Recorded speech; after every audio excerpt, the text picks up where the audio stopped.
আসসালামু আলাইকুম।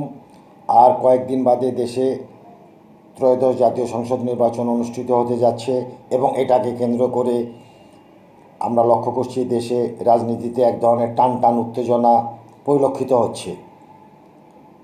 বর্তমান নির্বাচনে বাংলাদেশ আওয়ামী লীগ অংশগ্রহণ করছে না সত্য, তাদের উপর রাজনৈতিক কার্যক্রমে নিষেধাজ্ঞা রয়েছে, কিন্তু তাদের উপস্থিতি প্রত্যক্ষ এবং পরোক্ষভাবে তাদের যে ভোটার রয়েছে, তাদের যে ভোট ব্যাংক রয়েছে, সেটি টানবার জন্য জামাত ইসলাম এবং জাতীয়তাবাদী দল উভয় জোট বা উভয় গোষ্ঠী প্রত্যক্ষ এবং পরোক্ষভাবে চেষ্টা করছে এবং তারা নির্বাচনে একটি ফ্যাক্টর হয়ে দাঁড়িয়েছে।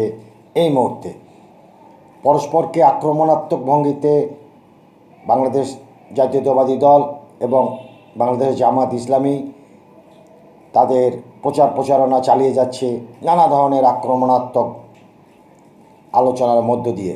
এটা যদি এর মধ্যে সীমাবদ্ধ থাকতো, আক্রমণাত্মক ভঙ্গিটা যদি কথাবার্তার মধ্যে সীমাবদ্ধ থাকতো, সেটা মনে হয় ভালো হতো। কিন্তু আমরা লক্ষ্য করলাম সম্প্রতি শেরপুরে সেটি একেবারে শারীরিক বল প্রয়োগের মধ্য দিয়ে এক ধরনের দাঙ্গা পরিলক্ষিত হলো, যেটা মানুষ কোনোভাবেই মেনে নিতে পারছে না এবং এখানে প্রাণনাশের ঘটনাও ঘটেছে।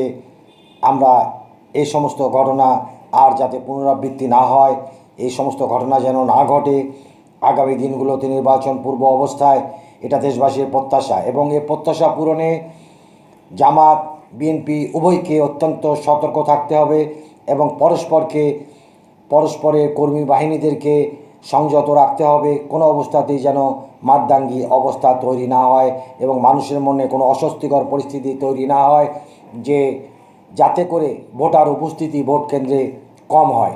এই ব্যাপারটি উভয় রাজনৈতিক পক্ষ এবং যারা নির্বাচনে অপর রাজনৈতিক শক্তি অংশগ্রহণ করছেন তাদের সকলের পারস্পরিক সহযোগিতা, পাশাপাশি দেশের প্রশাসন যন্ত্র এবং নির্বাচন কমিশনকে লক্ষ্য রাখতে হবে। সরকারেরও একটা বিরাট ভূমিকা আছে এই সমস্ত সংস্থাগুলোকে সাহায্য করবার জন্য।